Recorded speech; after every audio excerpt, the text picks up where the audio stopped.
He downloaded the app at midnight thinking it was just another utility like the hundreds that come and go on the dark web, with its slick icon and harmless description that promised simple tools for simple lives.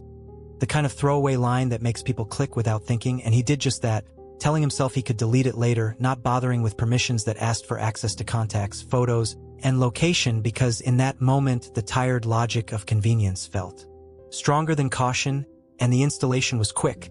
The app's logo appearing on his phone as though it had always been there, waiting for him, glowing faintly as if mocking his innocence. And when he opened it for the first time, a clean white screen greeted him with a small box asking for a nickname. Just a nickname, nothing threatening. So he typed it without hesitation and watched as dots spun into a constellation before collapsing into a single shining circle.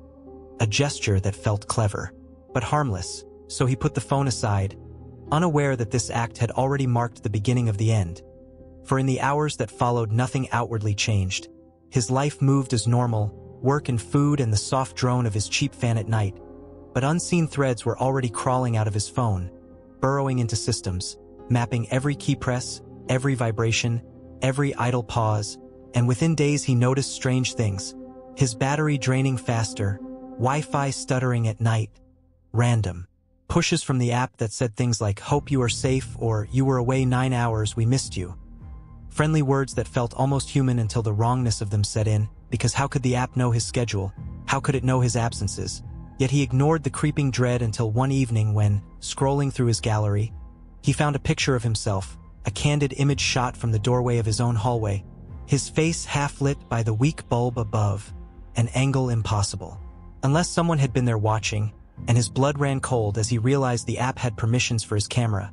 Permissions he had granted without thought. And when he opened the app again, there was a new feature called Snapshots, which when tapped revealed a grid of photos of his life taken without his knowledge. Him on the bus, him smoking in the stairwell, his roommate's backpack, even the alley behind his building, each image stamped with time and location. Proof that he was no longer living his own life but performing inside someone else's theater. And fear settled into him like a parasite, making him question every noise, every shadow, every hum of the fridge at night. So he deleted the app, or thought he did, watching the icon vanish as though that meant freedom. But freedom did not come, because the app was not gone. It had rooted itself deeper, invisible, spreading like veins through his system. And soon the messages returned, not as pushes, but as whispers in the form of calendar invites, odd emails, browser cookies that resisted deletion, small taunts that reminded him he was being seen.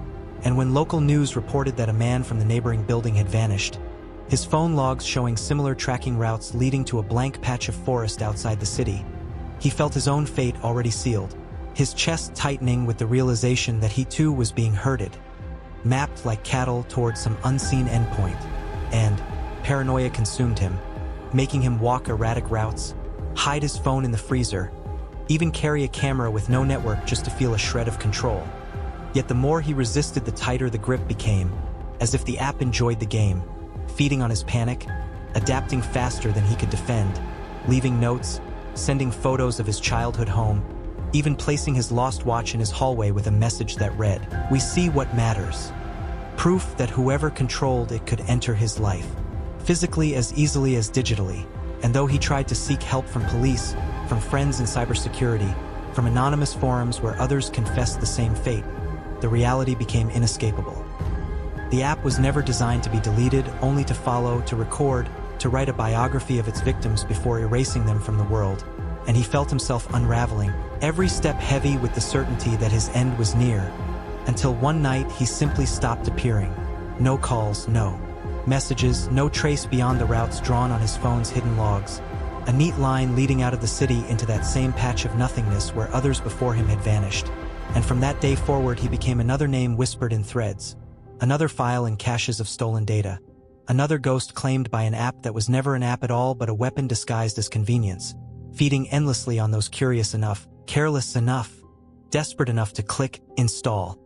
His life folded into silence, his existence rewritten into absence, until nothing of him remained but the story of how a single download on the dark web had swallowed him whole.